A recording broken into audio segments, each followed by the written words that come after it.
రావణుడు అఖండ శివపూజా దురంధరుడు. బ్రహ్మముహూర్తాన ఆ పరమేష్టిని అర్చించనిదే అన్యకార్యం కూడా తలపెట్టని గొప్ప శివభక్తుడు. ఒకరోజు ఎప్పటిలాగే రావణుడు తామర పుష్పాలతో శివార్చన చేస్తున్నాడు. ఆ అర్చనను అతని తల్లి కైకసి, భార్య మండోదరి, తమ్ముడు విభీషణుడు, అంతఃపుర సిద్ధాంతి భక్తిగా చూస్తున్నారు. అప్పుడు జరిగిందొక విచిత్రం. అందరూ చూస్తూ ఉండంగానే శివుని సన్నిధానంలో ఉన్న తామర పువ్వుల మధ్య ఒక పసిబిడ్డ అవతరించింది. అందరికీ ఆశ్చర్యం, తర్వాత సంతోషం. ప్రభూ, విద్యుల్లతా ప్రభాభాసితమైన ఈ పసిపాప సాక్షాత్తు ఆ సర్వమంగళ అంశగా మనింట ఉద్భవించింది అనిపిస్తోంది అని మండోదరి అనగా, నిజమే వదినా, వికసిత సహస్రదళ పద్మాన్ని మరిపింపజేసే ఈ చిన్నారి ముద్దుమోము లలితాదేవిని తలపింపజేస్తోంది అన్నాడు విభీషణుడు.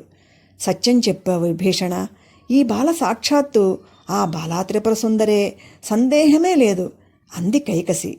రావణుడు ఇంకా ఆ సంభ్రమం నుంచి తేరుకోనే లేదు. అతనికి నాడు వేదవతి అన్న మాటలు గుర్తుకొస్తున్నాయి.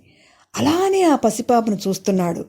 అయోనిజమూర్తిగా ఉదయించిన ఈ చిరంజీవిని పరమేశ్వర వరప్రసాదినిగా పెంచుకుందాం ప్రభు అంటూ ఆ పసిపాప దగ్గరకు వెళ్ళబోయింది మండోదరి.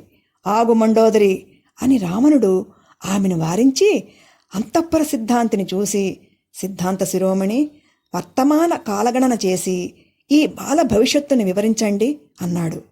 ఆ సిద్ధాంతి వ్రేళ్ల మీద లెక్కకట్టి, అసురేశ్వర, ఈ బాల యమగండకాలంలో అతి విచిత్రంగా అవతరించింది.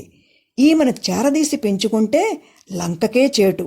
ఈ అదృష్టహీనను ఎంత శీఘ్రంగా వదిలించుకుంటే అంత మంచిది అన్నాడు. మండోదరి, విన్నావు కదా సిద్ధాంతుల సూచన? ఇది వరప్రసాదిని కాదు, వంశనాశిని. అందుకే అనాథగా జన్మించింది. విభీషణ, వెంటనే ఈ కులోక్షయకారిని సముద్రునకు నివేదన గావించు అన్నాడు రావణుడు. విభీషణుడు ఏదో చెప్పబోయాడు. అతన్ని వారిస్తూ, మారు చెప్పక చెప్పింది చెయ్యి అని రావణుడు అక్కడి నుంచి వెళ్ళిపోయాడు. మండోదరి ముఖంలో బాధ. కైకసి ఏమీ చేయలేని స్థితిలో ఉంది. విభీషణుడు దుఃఖాన్ని తనలోనే అణుచుకుంటూ ఆ పసిపాపను చేతుల్లోకి తీసుకుని భారంగా అడుగులు వేస్తూ అంతఃపురం విడిచి వెళ్ళాడు.